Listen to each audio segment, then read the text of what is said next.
सर्वात आधी भेंडी स्वच्छ धुवून घ्या आणि पूर्णपणे कोरडी करून घ्या.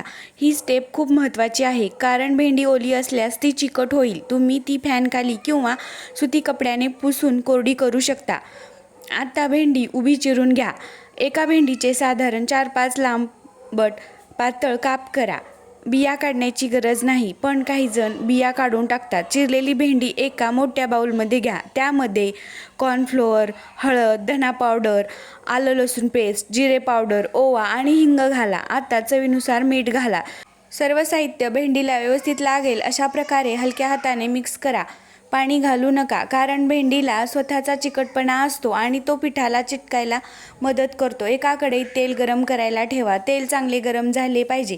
तेल गरम झाल्यावर भेंडीचे काप थोडे थोडे करून गरम तेलात सोडा. एकाच वेळी जास्त भेंडी तळू नका, नाहीतर ती कुरकुरीत होणार नाही. मध्यम आचेवर भेंडी सोनेरी आणि कुरकुरीत होईपर्यंत तळून घ्या.